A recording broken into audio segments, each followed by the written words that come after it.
YouTubers, and welcome to this video. This is Flyinside, which is a VR flight simulator based on the Flight Simulator X engine, I believe, and Prepare 3D, and it's based basically on the Flight Simulator X engine. So similar sorts of scenery, similar aircraft characteristics and handling. But it's actually a standalone simulator as well. That's the one I'm playing. You don't need to own Flight Simulator X, I don't believe, to play this. This can be a standalone simulator. First impressions, I downloaded it yesterday and started playing it for the first time properly yesterday. Was it's absolutely blown my socks off. Absolutely brilliant. For all intents and purposes, I'm just looking around. I do apologise if this makes you feel a bit sick. But for all intents and purposes, you are sat in the cockpit, in this case, of a Baron light aircraft. You can fly 737s on this as well. I won't show you that in this video because I'm still practicing the tutorials with that in the game. But you could sit in a 737, an airliner cockpit as well. And it's just incredible. There's no other way you can play a flight simulator that gives you this impression of actually being inside an aircraft. It's absolutely fantastic. Now, controls. This is a touch control I've got in my hand. You can use the touch controllers to sort of increase the throttle there and lower it to steer as well. Or, let's put that down, you can actually use your hands on throttle and stick, and that's a much better way, a much more immersive way of playing, flying, and it's more precise as well, of course. Look at this. I'll look out my left window, I'll lower my flaps, look at that! Lean forward a bit. That is just outstanding. I've never been impressed by a flight simulator so much. I think particularly because it's in VR. Now, looking around, it's not going to portray this on a YouTube video, but those trees are very 3D to me. The houses and buildings I can see are very 3D. There's a few caveats to get this running properly. I'll tell you what, let's just take off. I'll increase my throttle, release my parking brake, and off we go. Actually, I'll lower my flaps one. Look at that. Oops, almost came off the runway there, not paying attention. This is one of the scenarios you can play in the game. Essentially what this lets you do, actually, let's just take off before I start. Nice landing. Okay, I don't know what that means there. I've not landed, never mind. Let's just move that. I don't know why that pop-up box has just popped up before. It's not done that to me before, but I'll just move that out of the way for now. Raise my landing gear. And that feels, for all intents and purposes, that landing gear feels like it's right underneath the seat I'm sitting on. Because of the immersive nature of this game, you feel like you're in the cockpit. Really, really good. Now we're up high a bit. Let's raise that flap. Look at that.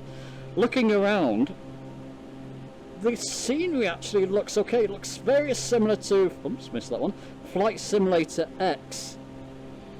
But it actually looks very 3D like. It just looks like feels like a whole different ball game because it's in VR. This is why I bought my PC.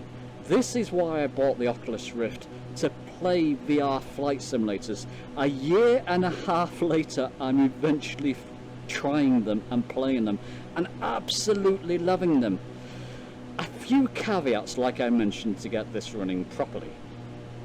Now, you can buy Flyinside two different ways. Am I going to make that one? Yes.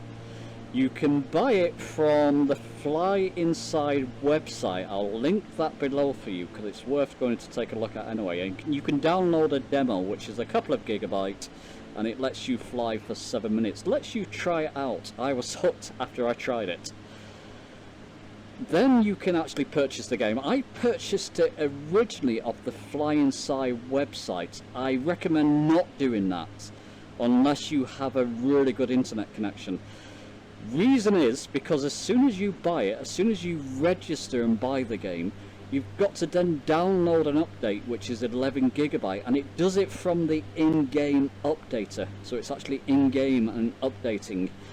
and it's not it didn't work particularly well for me. I couldn't get the game to update. So I reached out to Dan. If you look on the website and linked in the description, you'll see a support email there.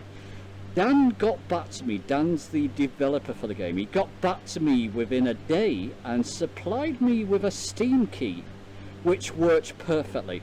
Because with Steam, it updates the game from the UI. So when you click on, when you register a key or buy the game from Steam, you you download the whole lot in one go.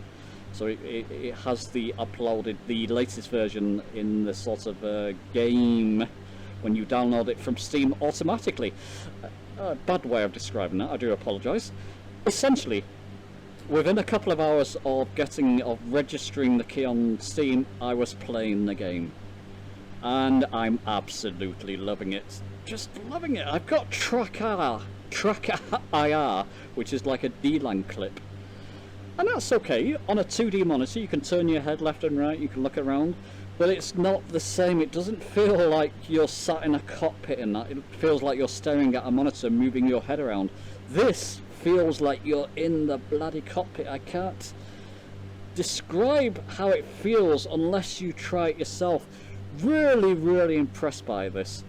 There's not enough noise going on about Flyinside. That's why I'm making this video. Really, if you like flight sims and you've not tried this yet, and I believe it works with all VR headsets, go and at least try the demo. I'll tell you what, let's veer off left and fly over these sort of cityscapes. Now, another thing as well, when I downloaded the game, it was a little bit jerky, so I lowered all my graphics settings to low, and then I increased them slowly from there. Pretty much the same thing you would do when you first buy a Flight Simulator X back in the day. You would lower everything to low and just increase things until you got a steady frame rate. That's what I did. I've got things pretty much on medium at the moment.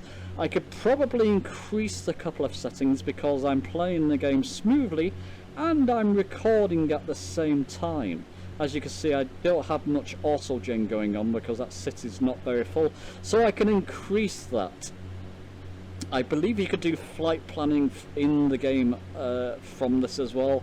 There's so much to explore. It's like having a whole new flight simulator, but an incredible flight simulator. I cannot stress again how immersive this is. This is why I got my PC and VR headset, like I say. If you like flight simulators, I say go and get this. It's a great introduction to flight simulators in VR as well. There's no nauseating feelings associated with it. Basically, I'm only flying light aircraft at the moment. If I flew a jet, that might be a whole different ball game. But there's no sort of sickness, VR sickness associated or feelings with the game either. It's just really, really good. Absolutely recommend this one, guys. Yeah, completely recommend that you go and get this. Okay, leave your comments below and I'll see you next time.